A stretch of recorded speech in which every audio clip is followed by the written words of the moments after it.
ऐलान करना है? सदर ने करना है या इलेक्शन कमीशन ने करना है? इलेक्शन टाइम पे होने चाहिए। आपको हमने कहा था कि आप वो साइफर लहराएं, हमने कहा था आप उसको घुमा दें। आपने जुर्म किया तो सजा तो भुगतनी होगी।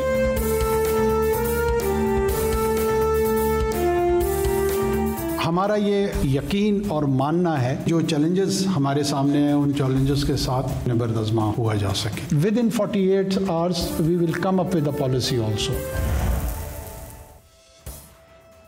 अस्सलाम वालेकुम। प्रोग्राम न्यूज़ बीट के साथ मैं हूं इमरान सनाउल्लाह। इस प्रोग्राम के मुस्तकिल मेज़बान पारस जहांज़ेब छुट्टी पर हैं। उनकी गैर मौजूदगी में इस प्रोग्राम को करने की जिम्मेदारी मेरी है। कौमी असम्बली की तहलील को आज 23 रोज़ गुजर गए हैं और इलेक्शंस का दूर दूर तक कोई अता पता नजर नहीं आ रहा। ना तो सदर ने अभी तक इलेक्शंस की डेट अनाउंस की है, ना ही इलेक्शन कमीशन ने इलेक्शन का शेड्यूल जारी किया है। 90 रोज जो कि आइन कहता है 90 रोज के अंदर इलेक्शंस होने हैं। क्या 90 रोज के अंदर इलेक्शंस हो सकते हैं? और बहुत सी सरगर्मियां भी हो रही हैं, सरगोशियां भी हो रही हैं। लग यूं ही रहा है कि आइंदा आने वाले दिनों में इलेक्शन शेड्यूल जारी हो सकता है। इलेक्शन की डेट कौन अनाउंस करेगा और इलेक्शन का शेड्यूल अनाउंस कौन करने जा रहा है, इसी पर बात कर लेते हैं आज के प्रोग्राम में। हमें ज्वाइन कर लिया है मुस्लिम लीग नून के सीनियर रहनुमा है सेनेटर राना मकबूल साहब, उन्हें खुश आमदीद कहेंगे। इसके साथ साथ मारूफ तजियाकार एहतशामुल हक साहब ने हमें ज्वाइन कर लिया, उन्हें भी वेलकम करेंगे। और पाकिस्तान तहरीक इंसाफ की नुमाइंदगी आज कर रहे हैं लाल माली साहब। आप सब लोगों का बहुत बहुत शुक्रिया। सबसे पहले राना मकबूल साहब, लग यूं ही रहा है कि तमाम पार्टियां इलेक्शन चाहती हैं सिवाय मुस्लिम लीग नून के। अगर सदर ने कोई एडवेंचर कर दिया और डेट अनाउंस कर दी, आपकी तो कोई तैयारी नहीं है और आप चाह भी नहीं रहे कि 90 रोज में इलेक्शन हों, फिर क्या करेंगे आप लोग? नहीं, आपको किसने कह दिया कि हम नहीं चाह रहे इलेक्शन? आपको अब अनाउंसमेंट एक लिहाज से तो हो चुकी है इलेक्शन कमीशन की तरफ से भी। फॉर्मल अनाउंसमेंट भी 1-2 दिन में आ जाएगी। उन्होंने आप चाह तो रहे हैं लेकिन 90 रोज में नहीं चाह रहे। जो जाते हुए आपने इकदाम किए 90 रोज से मेरी बात सुन रहे हैं। अगर ये एक तब्दीली जो आई है जिसमें ये सेंसस का इशू हुआ है, डिलिमिटेशन का इशू हुआ है, वो इलेक्शन कमीशन ये भी कह रहा है कि हमने अपने प्रोग्राम को एक्सेलरेट करके 15 दिन एडवांस कर दिया है। मैक्सिमम इलेक्शन जो है जनवरी के पहले हफ्ते में हो जाएंगे, इससे आगे तो नहीं जाएंगे। इसलिए खामखा इसमें बहुत ज़्यादा इश्काल की ज़रूरत नहीं, ना इसमें बहुत ज़्यादा कोई शक व शुबहात की ज़रूरत है। Election will B commencing by January positively. लेकिन राणा साहब, बात इसलिए की थी और सवाल इसलिए किया गया था क्योंकि मुस्लिम लीग नून और JUFA जो है वो एक साइड पे खड़ी नजर आ रही है। पाकिस्तान पीपल्स पार्टी भी चाह रही है, वो तो यहां तक कह रहे हैं कि सदर अनाउंस करे या फिर इलेक्शन कमीशन अनाउंस करे, इलेक्शन 90 डेज के अंदर होने चाहिए। आप इतने जोर से और इतने यकीन के साथ नहीं कह रहे कि 90 दिन में होने चाहिए, आप तो आगे का जिन बना के बैठे हुए। नहीं, देखें आप, जो एक नेचुरल सी चीज़ है और लॉफुल भी है कि जब CCI में तमाम पार्टीज ने एग्री करके अनाउंस किया कि इस सेंसस की जो है इसको लिस्टों को शामिल किया जाए कॉन्स्टिट्यूंसीज में, तो इसमें थोड़ी वक्त तो लगना था। उन्होंने अपना टाइम भी रिड्यूस किया है और वो उसको एक्सपीडाइट कर रहे हैं। इसको हम लकीर पीटने से तो फ़ायदा कोई नहीं होगा। अब तो फैसला हो चुका है कि election will be held by the first week of January. नवंबर में नहीं होने, जनवरी में हो जाएंगे। तो इतना लेवरेज अगर मिल भी जाए तो उसमें कौन सी ऐसी बुरी बात है? इलेक्शन हो जाएंगे, बस ये बहुत बड़ा मरल है, हल हो जाएगा। तो राणा साहब, और जो पहले कह रहे थे कि फरवरी में होंगे या उससे आगे होंगे, आइन तो ये कहता है 90 डेज में इलेक्शंस हों, फिर आइन का क्या करें हम? आइन वाले 254 भी तो पढ़ लेना साथ, जो आर्टिकल 254 भी पढ़ लिया जाए। अगर आपके पास कॉन्स्टिट्यूशन की बुक पढ़ी है तो वो देख लें आप, उस पर क्या लिखा हुआ है। क्या हम सुनी सुनाई बातों पे आइन को इंटरप्रेट करते रहें? ये भी देखना है कि 254 को आप कहाँ ले जाएंगे। अगर आप इस बहस पे हम पढ़ते हैं तो बात जो है कि अल्लाह का शुक्र है कि इलेक्शन आ रहे हैं और हो जाएंगे। बस इसमें बिला वजह अपने आप को किसी डिस्प्यूट में इंटेंगल करने की जरूरत नहीं है। लेकिन राणा साहब, हम बिला वजह है कि हल्का बंदियों की इतनी कोई खास जरूरत नहीं है जिसकी वजह से ये सारा इलेक्शंस, ये सारा प्रोसेस डिले हो रहा है। नहीं, अगर ज़रूरत नहीं है तो देखिए सारी पार्टीज मिली हैं, सब पार्टीज ने अपना अपना जो है मौक़िफ़ बयान किया है इलेक्शन कमीशन को, और इलेक्शन कमीशन ने काफ़ी हद तक उनके मौक़िफ़ को माना है। और उस डेट को जो वो समझ रहे थे अपने जो है प्रैक्टिकलिटीज़ के मुताबिक, उसको उन्होंने एडवांस किया है। और भी वो कोशिश कर रहे हैं कि हफ्ता 10 दिन एडवांस हो जाए। तो अगर 2-3 हफ्ते का फ़र्क पड़ जाता है तो उसमें मैं नहीं समझता को बहुत ज़्यादा बड़ी कबाहत है। इंशाल्लाह इलेक्शन अगर अगले साल के पहले हफ्ते में, दूसरे हफ्ते में आ जाते हैं तो बड़ी अच्छी बात है। और वो कह रहे हैं, ये नहीं है कि वो कोई उनको ये नहीं कह रहा कि आप इसको डिले करें इलेक्शन को।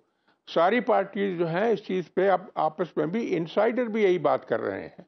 हमारी पार्टी में यही हो रहा है कि इलेक्शन होना चाहिए, इसलिए ये बात खत्म हो गई। ये पुराना किस्सा है कि आगे जाए या पीछे जाए। लेकिन राणा साहब, अगर कल को सदर इलेक्शन की तारीख दे देते हैं और वो डेट भी नवंबर की दे देते हैं तो फिर क्या होगा?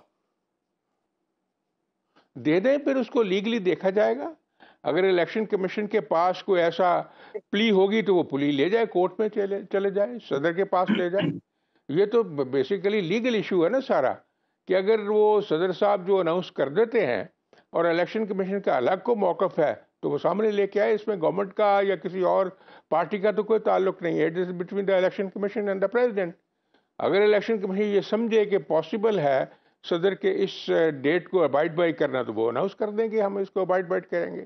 लेकिन ये हमारा तो एक बात ये भी तो है ना राणा साहब कि जो एक्ट है, वो जो कानून है वो एक्ट को बाईपास नहीं करता, उसको ओवरराइट नहीं करता कॉन्स्टिट्यूशन को। कॉन्स्टिट्यूशन हमेशा ऊपर रहता है, कानून उसके नीचे है। देखिए बात सुने मेरी, this is to be interpreted by the courts. वो करें इंटरप्रेटेड, ये नहीं होता तो नहीं होता, बट ठीक है जो वो फैसला कर देंगे election commission will abide by that decision. लेकिन उसमें की सारी जो ज़रूरियात हैं और इंडिस्पेंसिबिलिटीज़ हैं, इलेक्शन आफ्टर ऑल सारी मशीनरी इसमें आती है।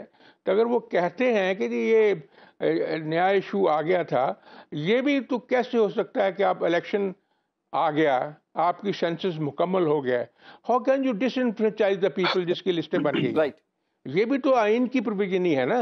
आप मरदमशुमारी कर लें, वोट उनके डिक्लेयर हो जाए, लिस्ट ही उनकी नोटिफाई हो जाए, और फिर आप कह देंगे जी आप वोट नहीं दे सकते।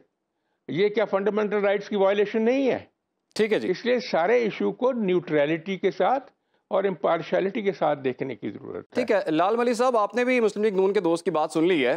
वो कहते हैं 2-4 हफ्ते आगे पीछे हो जाएं कोई बड़ी बात नहीं है, तो आपको इतनी इलेक्शंस की क्यों जल्दी है? शुक्रिया जनाब। देखें, मैंने जल्दी तो नहीं कहा, जल्दी सभी को है।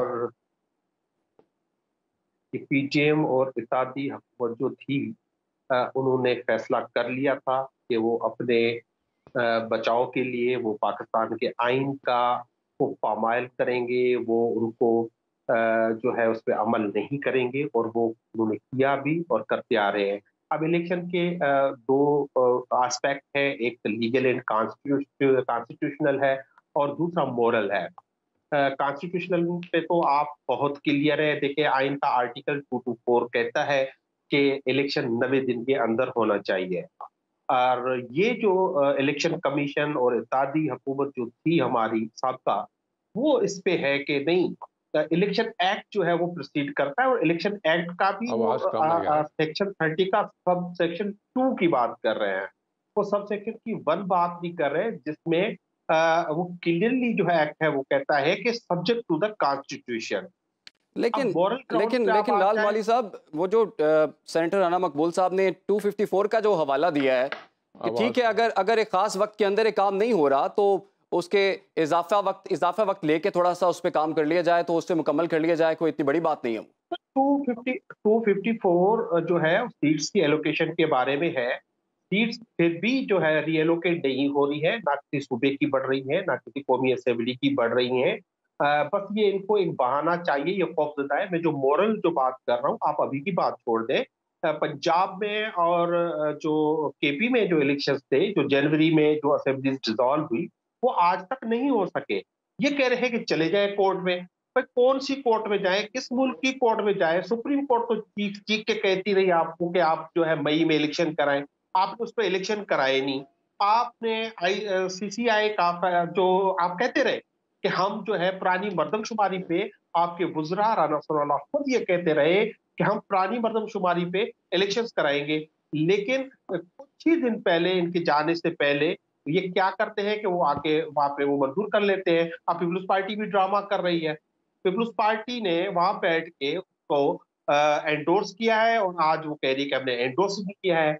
लेकिन उसको वो जो इवन सीसीआई का जो फैसला था, ये खुद को बड़ा जमहूरी कहते हैं, बड़ा आइन पसंद कहते हैं, लेकिन दो उन चीफ मिनिस्टर्स को बिठाया जिनकी कोई उनको बैठने की आईनी तौर पर इजाजत नहीं थी। वो पब्लिक के या अवाम के नुमाइंदे नहीं थे, वो केयर टेकर्स थे और केयर टेकर सीसीआई में नहीं बैठ सकते थे। तो मोरली ये इनको खौफ है, इनको डर है पाकिस्तान तहरीक इंसाफ का।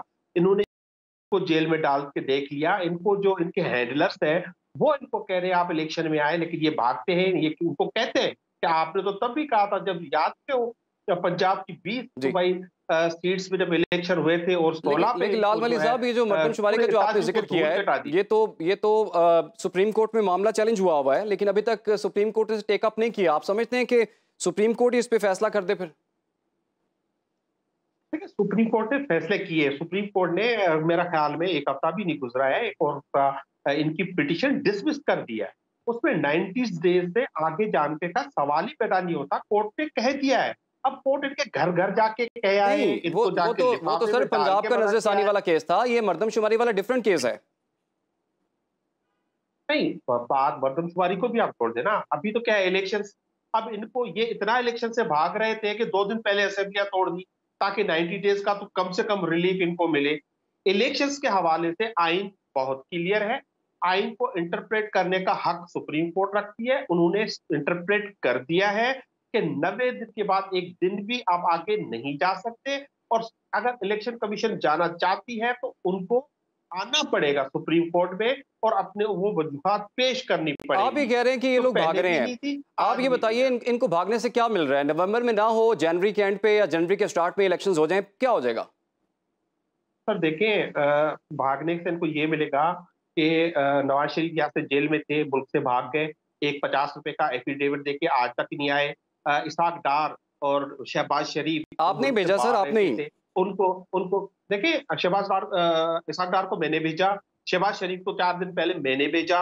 ये कोई भाई, इनकी जायदादें बाहर हैं, इनके बच्चे बाहर हैं। देखिए, आपने नवाज शरीफ की बात की, मैंने तो बता दिया, नवाज शरीफ साहब को भेजने वाले आप ही हैं। मैं तो सबकी बात कर रहा हूँ, मैं तो सबकी बात कर रहा हूँ। कोई लंदन बैठे हैं, जरदारी दुबई बैठे हैं, आते मुल्क लूटने हैं, लूटते हैं। अब चीनी का स्कैंडल आ गया है, जो 85 रुपए थी 2 साल पहले हमारी हुकूमत में, वो आज 200, 185, 200 रुपए तक पहुंच गई है। इनके तो कई स्कैंडल आने वाले हैं। इनको मुल्क को लूटा है, चोरी की है, और ये समझते थे कि इमरान खान को जेल में डालने से इनको कोई फायदा होगा। लेकिन इमरान खान एक नजरिए का नाम है, तो जैसे एक नजरिए का नाम है, हकीकी आजादी का नाम है। लेकिन लाल साहब, चीनी का पहला स्कैंडल तो आपके ही दौर में आया था, और उसके बाद से हम देख रहे हैं 2018 से अब तक तो चीनी जो है वो किसी के कंट्रोल में नहीं आ रही। अब अपनी पार्टी के लोगों पे केसेस दाखिल किए, वो कोर्टों में गए, उनको रिलीफ मिले ना मिले, वो कोर्टों में केसेस हैं। लेकिन हमने उससे कोई आज कोई केस की बात कर रहा है? आज कोई इस मुल्क में एहतसाब की बात कर रहा है? आज कोई ये बात कर रहा है कि जो पेट्रोल 150 रुपए का था वो 300 रुपए का हो गया, 305 रुपए का हो गया, आटा 60 रुपए का? यार, एक आटा एक ऐसी चीज है जो गरीब पेट भर के खा सकता था ना, रोटी तो खाने का हक था उसको। 60 रुपए का आटा था 2 साल पहले, 1.5 साल पहले। आज 160, 170, 180 रुपए किलो मिलता है। लोग भूख के फाका कशिया कर रहे हैं, लोग अपने बच्चे बेचने के लिए रोडों पे आ रहे हैं, लोगों के घरों में खाने को नहीं है। तो इस मुल्क की मुआशी तबाह बर्बाद करके रख दिया है। वो इसाक डार चले थे वहां से कि हम जो है, देखिए लाल साहब, अगर ब्लेम गेम में जाएंगे तो देखिए, जब आप आए थे तब भी आटा 30-35 रुपए था, आपने भी 90-100 तक पहुंचा दिया था। तो ये चीजें तो किसी के कंट्रोल में नहीं आ रही। इसका हल क्या है अब? देखिए, इसका हल एक ही था ना। हल पाकिस्तान एक मजबूत मुईशत बनने जा रहा था, पाकिस्तान स्टेबल हो चुका था। हमने इन सबको कहा था कि अगर आप एक जमहूरी हुकूमत को डिसमेंटल करेंगे, उसको आप हटाएंगे, तो ये मुआशी हालात नहीं संभलेंगे। क्योंकि पूरी दुनिया में एक कोविड था, फिर यूक्रेन की वार थी, फिर ये ऑयल प्राइसेस थे, सारा एक पूरी दुनिया में एक वबाल फैला हुआ है। इस हालात में आप इस मुल्क को चलने थे, उन्होंने उनकी खैर से चलने थे, लेकिन उन्होंने नहीं माना और उन्होंने साजिश का वो हिस्सा बने। तो आज ये सब तो उसका जो नतीजा है। आज जो है आपके प्राइम मिनिस्टर कहते हैं कि 3 दिनों में 2 दिन में हम खुशखबरी सुनाते हैं। पाकिस्तान की आवाम तो इंतजार कर रही है। क्या हमारे दौर में बिजली का 18 रुपए यूनिट नहीं था, आज 52 रुपए कैसे हो गया? 3 गुना बढ़ गई और अभी बढ़ने वाली है। अभी जो पेट्रोल प्राइसेस उन्होंने बढ़ाई हैं, डीजल की प्राइसेस बढ़ाई हैं, उसका ये दरम्यान में सैटरडे संडे आया कल परसों से, मार्केट में उसका इम्पैक्ट आएगा। लोगों को खाने पीने की चीजें नहीं है। लाल साहब दोबारा आपकी जानिब आऊंगा, रास्तों पे है। एहतशामुल हक साहब, इतने मसले हमने देख लिए हैं, सुन लिए हैं और ऑब्जर्व भी कर लिए हैं, तजुर्बा भी कर लिया है। सर कोई हल है इस तमाम तर सूरत हाल का? देखें, हल तो इमरान हर चीज़ का है। वो कहते हैं पॉलिटिकल विल हो तो सब बहुत कुछ हो सकता है, लेकिन ध्यानदारी की बात है कि ये जितनी डिस्कशन हो रही है, काश ये मामला इतना आसान होता, इतना सादा होता कि जो कहा जा रहा है कि जी कोई बात नहीं, जनवरी में इलेक्शन हो जाएंगे। पहली तो बात इस पे आ जाते हैं ना कि देखें जो जिस अंदाज से सुप्रीम कोर्ट ने अभी रिव्यू पिटीशन में गए थे इलेक्शन कमीशन, और उसका आपने देखा इफेक्ट हुआ। उन्होंने बड़े वाज़ेह तौर पे कहा कि जी 14 मई को इलेक्शन होने चाहिए थे, नहीं हुए, और उन्होंने कहा आइंदा भी अगर इसकी खिलाफ वर्जी होती है तो हम इसको देखेंगे। एक दूसरी बात है कि आइडियली तो जो राना साहब कह रहे हैं बहुत अच्छा होता अगर ये सियासी जमातें बैठ के फैसला कर लेती कि जनवरी में कर लें, फरवरी में इलेक्शन कर लें, तो कोई ऐसी बात नहीं।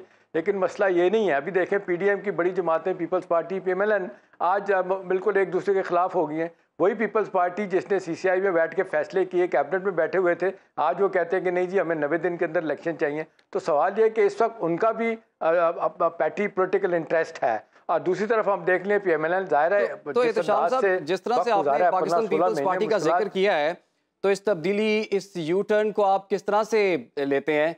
ये इसकी वजह क्या है और क्या पॉलिटिकल बेनिफिट हो सकता है पाकिस्तान पीपल्स पार्टी को इस सब से?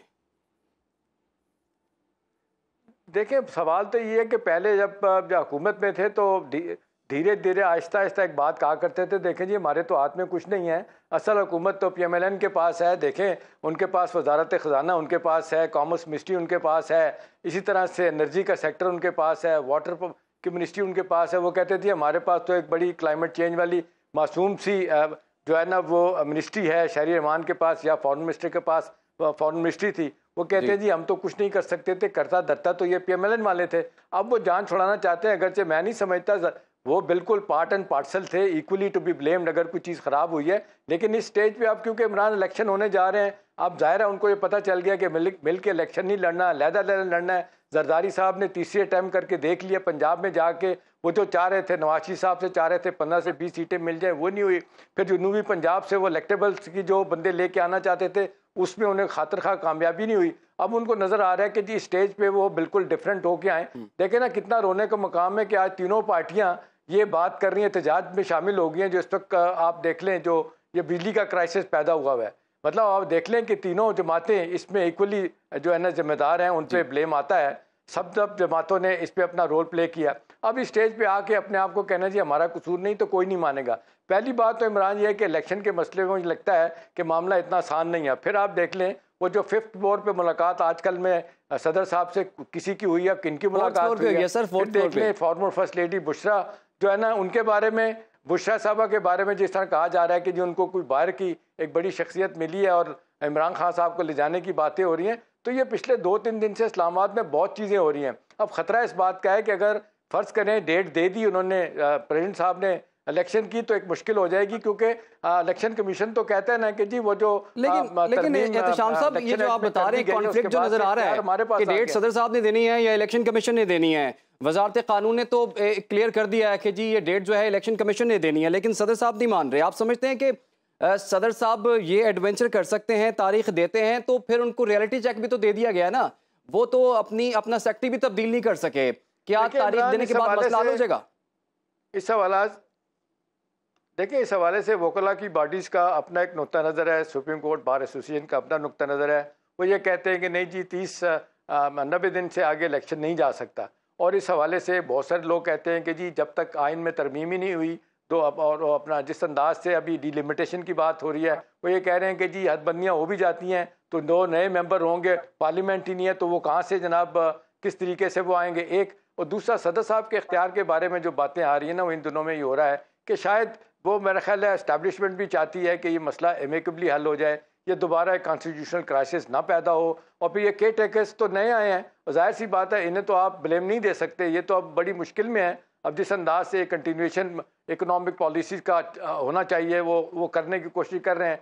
लिहाजा अब तो मसला तो ये है कि जो दो बड़ी पार्टियां बल्कि तीन बड़ी पार्टियों ने जो अपना रोल सियासी प्ले करना था वो नहीं किया, नतीजतन नाम आज क्राइसिस पे बैठे हुए हैं। लेकिन एक बात अपनी जगह इमरान तय है कि लोग बात कर रहे हैं कि जी वक्त पे इलेक्शन जो है पाकिस्तान की ज़रूरत है, लेकिन अगर वक्त पे इलेक्शन नहीं होते जिस तरह राना साहब कहते हैं, मैं एग्री करता हूं उनसे, कोई वाइब लीडर ढूंढ लेना चाहिए इनको। अब जाहिर है 4 महीने डिलिमिटेशन है, 14 दिन का टाइम इन्होंने और कम कर दिया है कि जी हम इसको बंदियाँ कम करेंगे। तो आप कोशिश वो कर रहे हैं कि जिस तरह जनवरी में है, अगर इलेक्शन हो जाते हैं तो मेरा ख्याल है इसके लिए अगर ये सारे सियासी लोगों को, स्टेक होल्डर को कन्विंस कर लें और किसी तरीके से ये सुप्रीम कोर्ट में भी अगर मामला जाता है उन्हें भी अंदाज़ा हो जाए कि जी प्रैक्टिकली ये पॉसिबल नहीं है ये इलेक्शन कमीशन के लिए सब कुछ करना। हाँ, एक गलती हो गई है, 14 मई को इलेक्शन नहीं हुए पंजाब में। अब जाहिर है ये दोबारा अगर दोहराए जाएंगे तो ये डिपेंड करता है कि इस पर हमारी अदलिया कैसे रिएक्ट करती है। जी बिल्कुल जी, एक तो लोकल प्रेशर, दीगर पार्टियों की बातें भी हो रही हैं कि वो चाह रही हैं, कुछ चाह रही हैं कि 90 डेज़ के अंदर हों, कुछ ये चाह रही हैं कि इसमें कुछ ताख़ीर हो जाए। एक इंटरनेशनल प्रेशर भी है, इंटरनेशनल कौन कर रहा है, और यूरोपीय यूनियन और अमेरिका का नाम भी सामने आ रहा है। इस पर बात करेंगे हमें ब्रेक के बाद।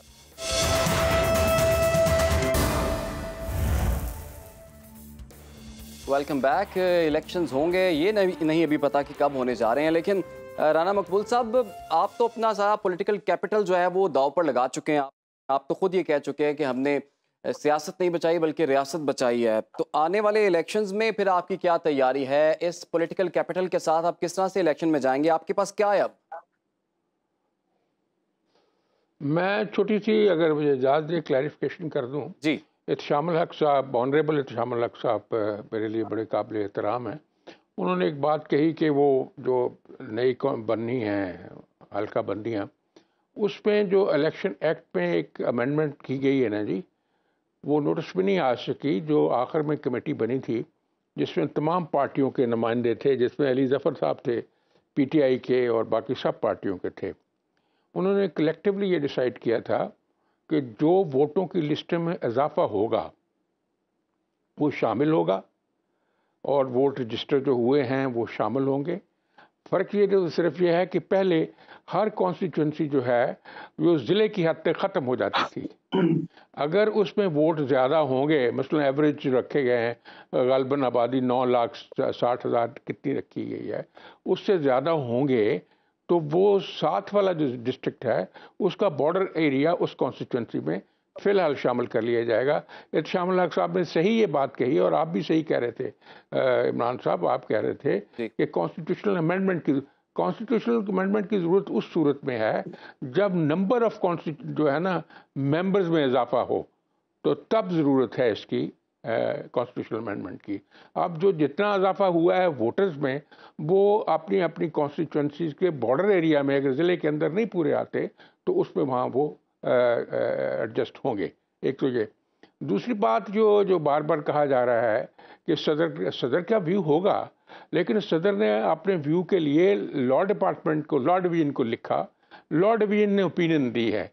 इसका मतलब है सदर को अपने रोल के बारे में कोई शिकाल था जो उन्होंने क्लैरिफिकेशन ली है लॉ डिवीजन से, और लॉ डिवीजन ने जो लिखा है आप सदर उसको देखें कैसे उसका डिस्पोजल करते हैं। क्या वो सुप्रीम कोर्ट में खुद जाते हैं या खुद उसको टर्न डाउन करते हैं? खुद कैसे करेंगे? खुद ही नहीं तो उन्होंने उनसे ओपिनियन ली है लॉ डिवीजन ने। तो ये सारी बातें हैं। इसका हाल तो यही है जो मैंने पहले अर्ज किया है कि हफ्ते, 1.5 हफ्ते, 2-3 हफ्ते से फ़र्क नहीं पड़ेगा। ये अल्लाह करे इलेक्शन टाइम पे हो जाएं जो कह रहा है इलेक्शन कमीशन, तो ये बहुत बड़ा मरहला तय हो जाएगा जी। आपने कहा कि जी आपका कैपिटल जो है, आपने ये एक तरह से बार्गेन की है कि आपने स्टेट को बचाने की कोशिश की है और उसको अपना जो लगाया है स्टेक्स पे अपनी पॉपुलैरिटी, इसमें कोई शक नहीं है कि जो सेटबैक हुआ है मुस्लिम लीग नून को इस वजह से, क्योंकि उस वक्त जो इरादा था जब वोट आउट हुए हैं अपने इमरान साहब, तो उस वक्त यही इरादा था सारी मुस्लिम लीग का कि आप इलेक्शन में चले जाएं। ठीक है, लेकिन राना साहब, मेरी जाती ख्याल ये जो लाल माली साहब ने कहा, मेरी बात में इन्होंने कहा है आप इलेक्शन से भाग रहे हैं, ये तासुर क्यों है मुस्लिम लीग नून के बारे में? नहीं, उनके कहने से कोई फर्क थोड़ा पड़ता है, कोई रूलिंग थोड़ा हो गई है कि जी एक हरफे आखिर है, आप इलेक्शन में खड़े हुए हैं। आप लोगों ने कहा कि पंजाब की असेंबली तहलील कर दें, इलेक्शन करवा देंगे, केपी असेंबली तहलील कर दें, इलेक्शन करवा देंगे। उन्होंने दोनों असेंबलियां तहलील कर दी, आपने इलेक्शन नहीं करवाए। तो भाग रहे तो फिर आप हुए ना। नहीं, इन्होंने क्यों तहलील की है? ये अगर कोई दानाई का काम ना करें तो दूसरों की जिम्मेवारी है। ये सर आपके कहने पे किए, आप लोग कह रहे थे हिम्मत है तो करो। अरे हमारे ये सारे काम हमारे कहने पे करते हैं, इसका मतलब ये है। कैसी आप बात, ये जो 9 तारीख को उन्होंने काम किया है हिस्टोरिकली, जो उन्होंने गाजियों के और शहीदों के त्यारों को आग लगाई है, जो लोग कोर कमांडरों के घरों को आग लगाई है, जो GHQ को आग लगाई है, शोधा की कब्रों को आग लगाई है, ये हमारे कहने पे किया है। ये बात नहीं है, इन्होंने सोचा गलत है और इनको अपनी सोचों को दुरुस्त करना पड़ेगा। वैसे नहीं चल सकते। अगर ये कहते हैं कि इसी तरह ही हम धक्के से चल जाएंगे, ये होगा नहीं। They have to convince everybody कि हमारे क्रेडेंशियल दुरुस्त हैं। आपके क्रेडेंशियल्स कैसे दुरुस्त हैं? लेकिन जब आपके मेन आदमी अभी तक 9 मई का जिक्र तो कर दिया है, लेकिन वो PTI वाले 9 मई को भी मानते नहीं है वैसे ना। वो क्यों मानेंगे? कभी को आदमी इतना बड़ा काम करके, इतना बड़ा मिसकंडक्ट करके, इतना बड़ा जुर्म करके मानता है? भाई वीडियोस हैं और कितनी तरह की एविडेंस है।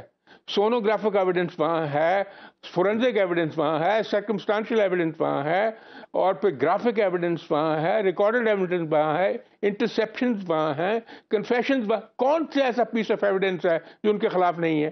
फिर वो कही जाए कि हम नहीं है, तो कोर्ट में लॉ में जाके साबित करेंगे। टाइम हो गया 9 मई को, अभी तक ट्रायल प्रॉपर शुरू नहीं हो सके, चालान सबमिट नहीं हो सके। आप तो खुद पुलिस में रहे हुए हैं, तो क्या वजह लगती है आपको? देखिए, वो तो जैसे लेक्सिटी कर देती हैं ऑर्गेनाइजेशन, मैं तो इसको लेक्सिटी समझता हूँ। उनको क्विकली जो है फैसले करने चाहिए और ईमानदारी के साथ। किसी बेगुनाह को छेड़ना नहीं चाहिए, किसी गुनाहगार को जो है माफ नहीं करना चाहिए।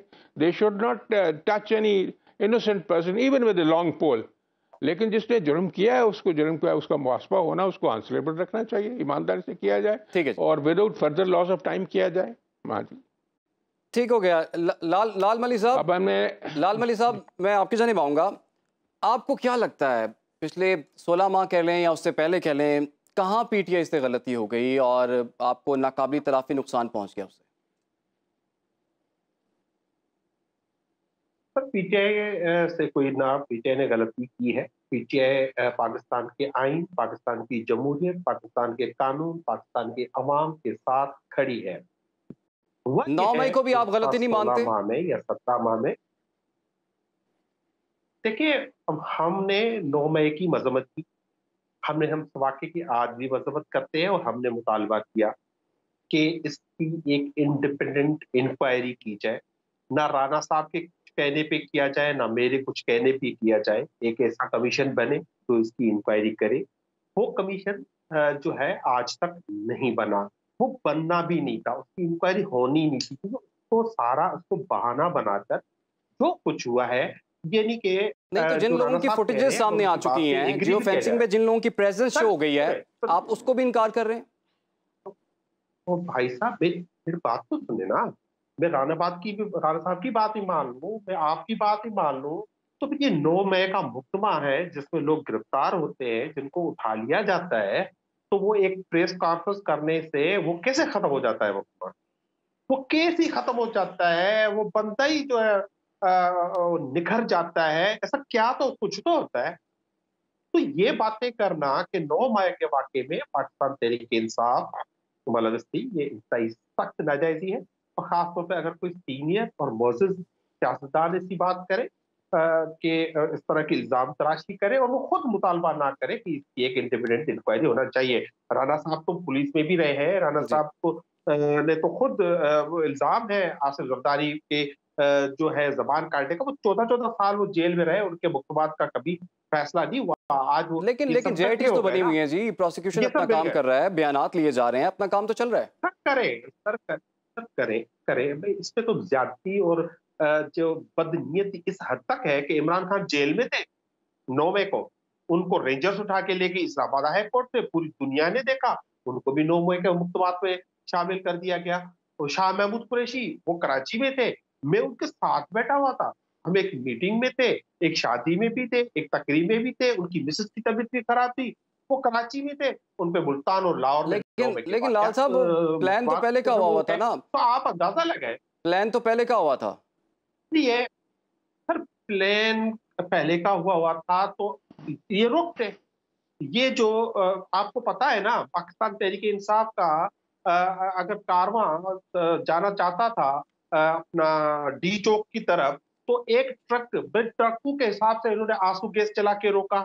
ये हमला करते हैं अपना इमरान खान की रिहाइशगाह पर लाहौर में, वहां पे ये ट्रकों के हिसाब से आंसू गैस चलाते हैं। वो पूरा इलाका जो है वो आंसू गैस से भर दिया जाता है। तो ये कहाँ गए थे भाई, कहाँ थे ये लोग सब, जब ये लोग या ये जो जत्थे या ये जो मॉब जो है कोर कमांडर हाउस जा रहा था। यार हम तो यहाँ पे, मैं उमरकोट में रहता हूँ, मैं तो अगर कैंट में जाना चाहूँ तो मुझे तो शनाख्ती कार्ड देना पड़ता है, वहाँ पे पुलिस होती है, वहाँ पे मिलिट्री पुलिस होती है, रोका जाता है। मौलवी साहब ये मुझे बताइए, एक और मामला भी है। चेयरमैन पीटीआई की मुलाकात हुई है उनके वकील बैरिस्टर गौहर से, और उन्होंने जब मीडिया से बात की है तो उन्होंने ये कहा है कि चेयरमैन पीटीआई ने ये पैगाम दिया है कि वो तमाम सियासी पार्टियों और इदारों से बातचीत के लिए तैयार हैं, लेकिन बातचीत सिर्फ इलेक्शन पर होगी। आप समझते हैं कि ये जो इन्होंने ऑफर किया, ये पैगाम दिया है, थोड़ा सा लेट हो गया अब? जी बिल्कुल नहीं। हम पहले तो मैं एक बात एचआर साहब ने इसको क्लियर करना चाहूँ। बुशरा बीबी एक घरेलू खातून है, वो उनके हस्बैंड है इमरान खान, उनसे मिलने जाती है। उनके हवाले से, क्योंकि के हवाले से इन्होंने पहले बहुत ये खबर फैलाई कि इमरान खान जो है अंदर गिड़गिड़ा रहे हैं, एनआरओ मांग रहे हैं। जब उन्होंने सोचा था 3-4 दिन अंदर रहेंगे तो इमरान खान जो है वो इनसे माफिया मांगना शुरू कर देंगे, लेकिन उस शख्स का ये डिटर्मिनेशन है, उस शख्स में इतना विल पावर है कि उनका अंदर से जो मैसेज गया है उसे ये बौखला गए हैं। ये पूरा इनका सिस्टम, ये इनका पूरी पॉलिटिकल पार्टी तो बंदा अपने मिशन पे कायम है, अपने अज़म पे कायम है, लेकिन पैगाम तो उनका अब आ रहा है ना, जब वो अंदर है। पहले तो वो ये कहते थे कि मैं इन लोगों के साथ बैठ नहीं सकता, इन लोगों के साथ बात नहीं कर सकता, इन लोगों से सलाम नहीं ले सकता। तो आप समझते हैं कि वो भी कुछ रिलैक्सेशन चल रहे हैं और अपने केसेस खत्म करवाना चाह रहे हैं, या कुछ लोग तो ये भी कहते हैं कि वो एनआरओ मांग रहे हैं? जी नहीं, आप बिल्कुल गलत फरमा रहे हैं। उनकी आप जितनी आप तकरीर उठा के देख लें, उन्होंने टॉक्स के लिए ना एस्टेब्लिशमेंट से इनकार किया है कभी, ना पॉलिटिकल पार्टी से, लेकिन उन्होंने ये कहा मैं चोरों के साथ नहीं बैठूंगा, मैं पॉलिटिकल पार्टीज के साथ बैठने के लिए तैयार हूं, लेकिन उसके लिए शर्त। तो वो सियासी पार्टियों में यही लोग तो हैं सर, तो उनको आज सियासी पार्टियां कह रहे हैं, पहले उनको आप चोर कह रहे थे। तो मेरी जान खत्म तो होने दो। वो सिंगल एजेंडा होगा, होल्डिंग ऑफ जनरल इलेक्शन। अगर जनरल इलेक्शंस ये चाहते हैं, क्योंकि पता ये भाग रहे हैं, हम चाहते हैं, हमारी पार्टी चाहती है इलेक्शंस के हवाले से। मैं सवाल चेंज कर देता हूं, क्या चेयरमैन पीटीआई नवाज शरीफ, आसिफ अली जरदारी, मौलाना फजलुर रहमान के साथ बैठने को तैयार हैं बातचीत के लिए इलेक्शन के मौजू पर? बिल्कुल नहीं। इलेक्शन के मौजू पर बात तो नवाज शरीफ पाकिस्तान में तो लाए, वो शख्स तो आप कैसे कंपेयर करते हैं? एक शख्स जो जेल में है, कह रहा मैं अपना मुल्क नहीं छोड़ूंगा, मैं अपनी कौम नहीं छोड़ूंगा।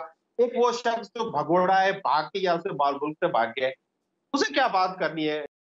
तो शहबाज शरीफ यहाँ से एक दिन प्राइम मिनिस्टरशिप से उतरता है, वो जाके घर भर सामान समेट के, पैसे वैसे समेट के वो लंदन निकल जाते हैं।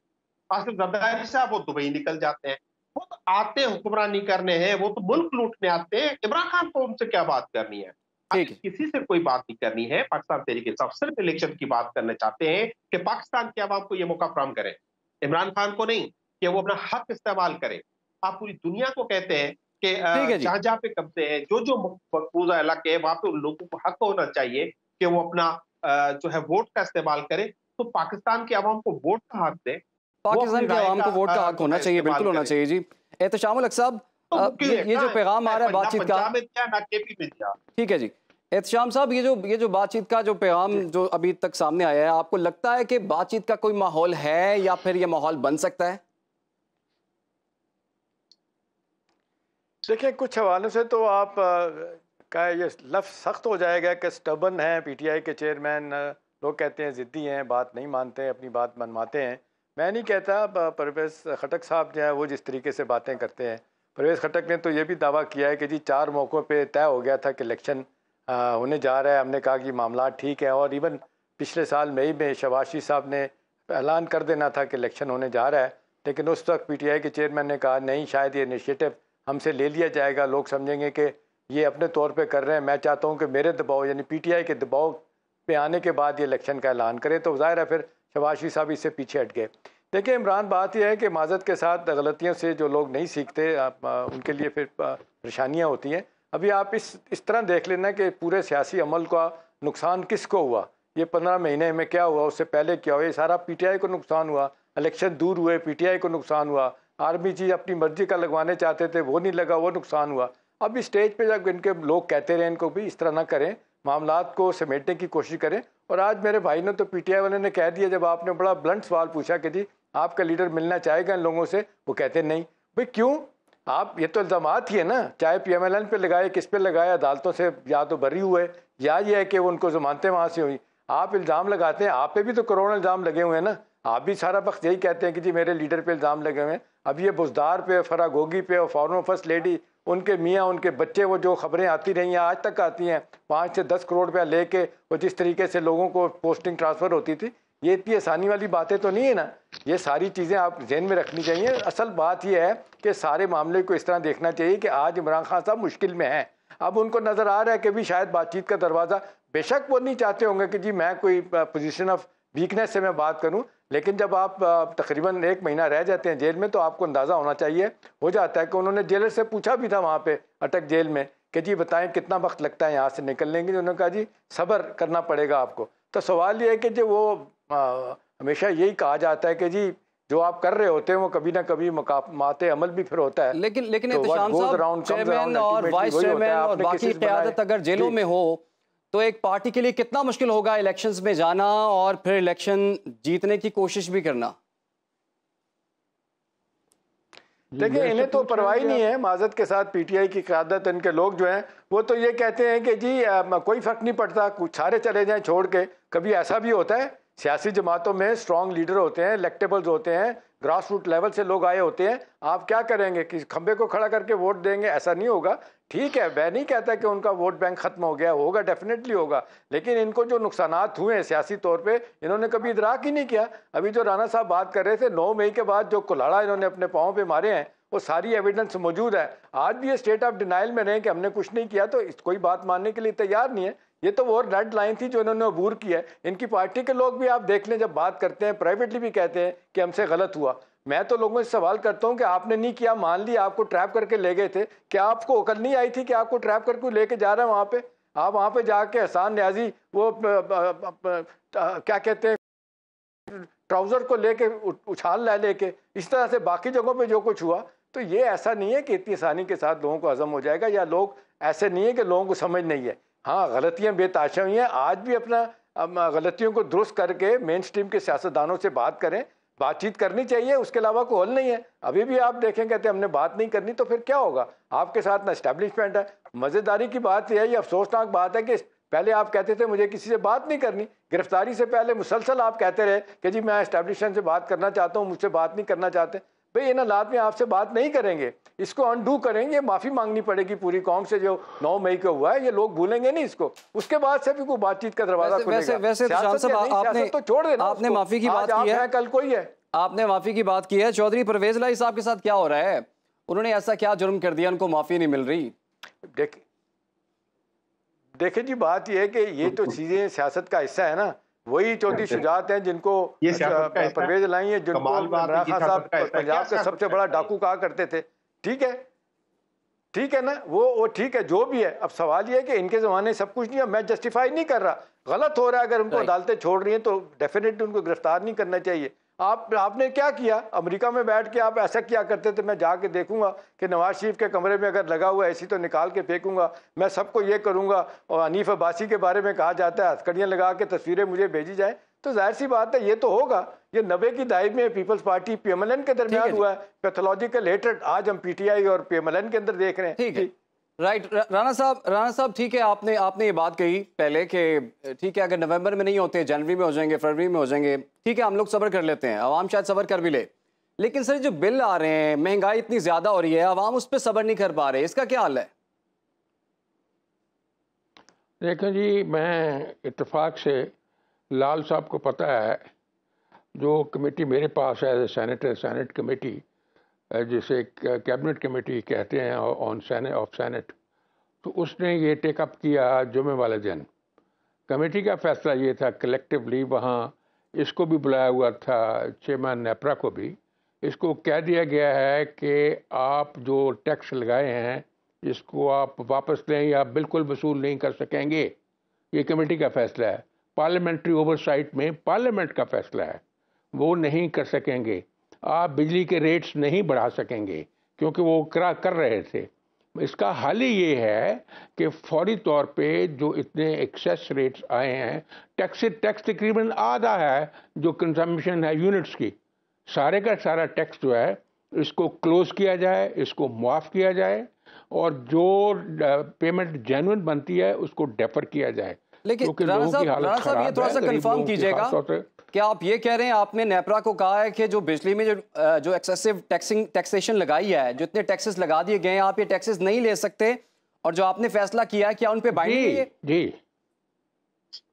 जी, जो कमेटी का फैसला है, जो सेनेट कमेटी का फैसला है, वो बाइंडिंग इस सूरत में होता है कि अभी जो जाएगी रिपोर्ट सेनेट के पास, हाउस में ये पुटअप होगी। हम हाउस को भी रिक्वेस्ट कर रहे हैं कि जल्दी उसको कॉल ऑन करें। उसको कहते हैं अडॉप्शन ऑफ द रिपोर्ट।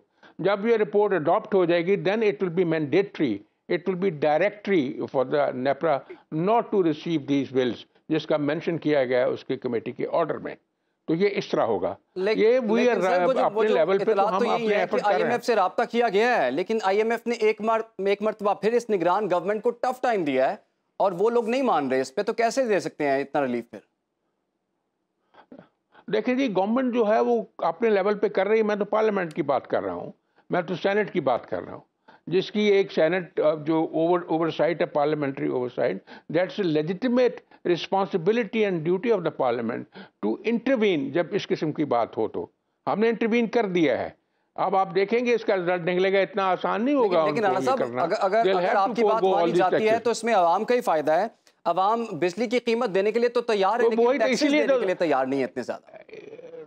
इसीलिए इमरान साहब सब तड़प रहे हैं हम लोग कि ये ठीक नहीं है, ये अवाम के साथ, गुरबा के साथ खासतौर से ज्यादती है ये।